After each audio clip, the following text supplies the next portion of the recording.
Hello everyone, welcome to Monday Quilt Chat. It's good to see you here.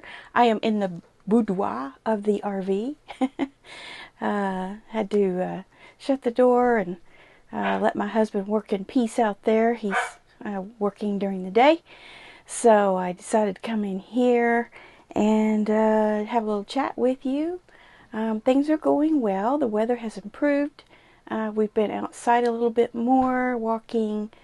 This afternoon we're going to meet up with some friends and take a trail and go somewhere where there's bighorn sheep and activities like that. And there's some other things planned for this week because we're going to have some nice days, and then it's going to get a little uncertain again as far as the temperature. So we're trying to fit all those outdoor things in now when we know we have some good days.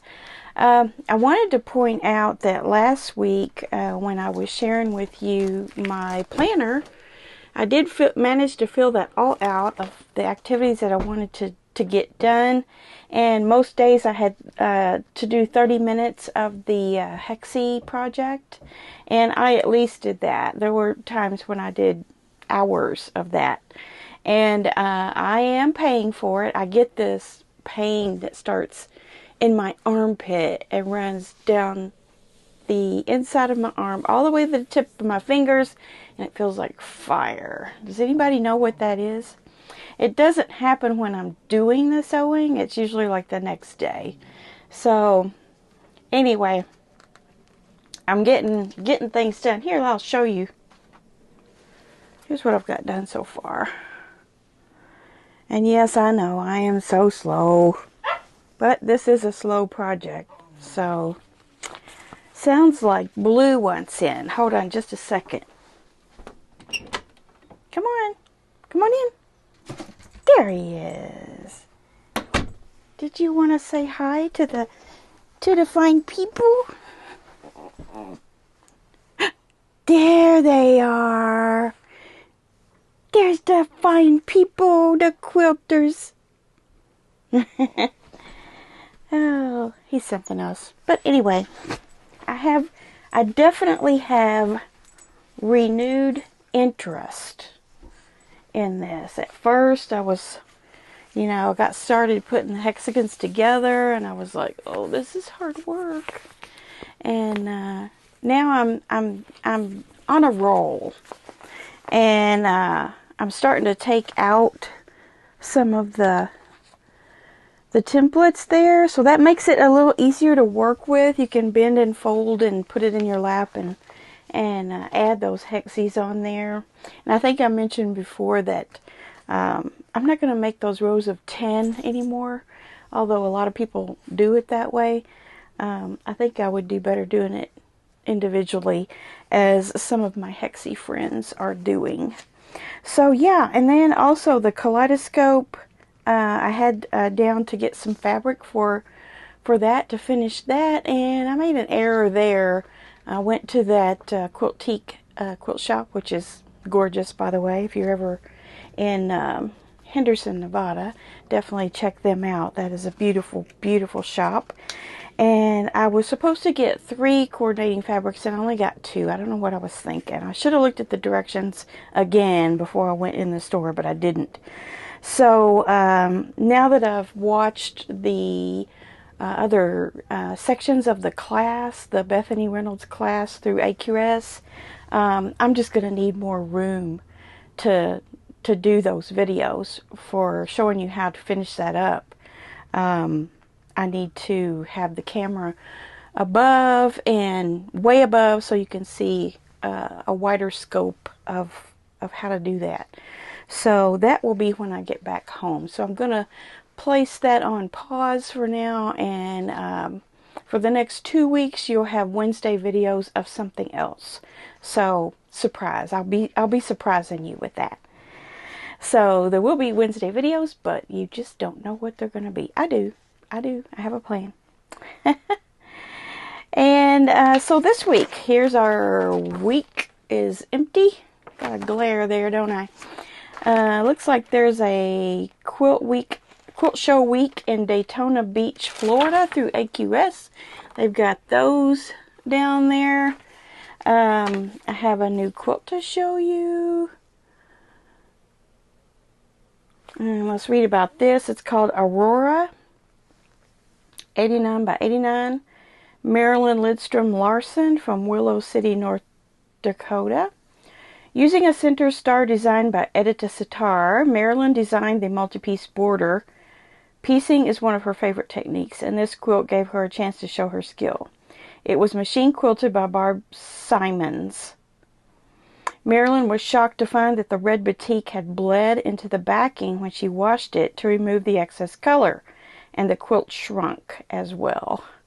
She removed the binding and reapplied it so that the quilt would hang straight. Aurora won the Best of Show award at Metro Quilt Expo in Fargo, North Dakota, the Best Piecing award at Road to California in Ontario, Canada, Best Use of Color at the Pacific International Quilt Festival 2019, and first place at the Minnesota State Guild Show in Rochester, Minnesota. So this quilt has won awards all over the place. And that's a lesson learned right there, isn't it? Just because something happened negative to your quilt doesn't mean that you can't fix it. So she had bleeding batik, she had shrinking fabric, she had to take the borders off and put them back on. Still won awards. So don't throw those kinds of projects in the corner to be left to never be finished. They could actually be award-winning quilts. So that is a lesson learned for all of us, isn't it? I have also been working on the red and white. You may have seen, if you're on the Facebook group, I have posted a couple of pictures of those. And here's one where I did, see how there's 4 snowballs in a diamond pattern, and then there's the 9 patches. This one I did in darker reds, I guess it's, and then this one I did in lighter shades. So I don't know if I'll be able to pick those up to where you can see them together. But these are going to have white sashing between them, and then red cornerstones or some other color. No, it won't be another color because this is supposed to be a red and white quilt. White sashing and cornerstones. That would be red, or one of these reds. So I have not cut up all the fabric yet. I've just made these 2 blocks to just kind of get a feel for how this pattern's going to go. And I tell you, I like it. At first, I did this one first, and I was like, man, that's really busy. But I think now that I made this lighter one, if I can kind of do it that way, I think they're all going to fit together nicely. So the pattern said these were 14-inch blocks, but they're coming out 13.5 for me, just perfectly 13.5. So I don't know if that's a misprint or what. I haven't done the math.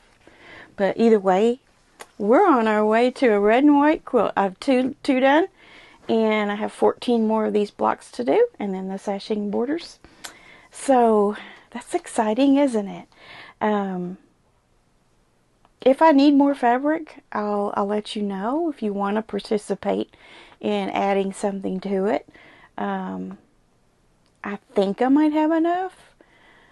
It's just hard to judge at this point because I have so many different fat quarters, and some are half yards, some are long quarters. I don't know. We'll see. It'll be interesting. But I'll probably be working on this through my whole trip, the retreat and everything. So this and this. So these were my 2 main projects that I wanted to lay into while I'm on this trip. The kaleidoscope too, but not now that, like I said, you understand. So if you're working on a kaleidoscope quilt, a stack and whack, now's your time to get caught up if you're behind, if you're making it with me, or if you haven't seen those videos, go back and watch those. And then in a couple of weeks I'll have at least one more video, would be a part 4, or there may be even more than that. It just depends. I don't know how long it's going to take me to show you how to frame out those kaleidoscope blocks into bigger blocks, because really those little ones that I made are just a part of this whole quilt that I'm making. As a matter of fact, I'll be making more kaleidoscopes that are larger than those ones that go in this one quilt. So hang with me on that. I will get back to that as soon as I can. Alright, so I hope you guys are having a great week so far. I hope the weather's nice in your neck of the woods and you can get outside and enjoy some sunshine, as well as spend a little time sewing because it's good for you. Alright, we'll see you soon. Bye.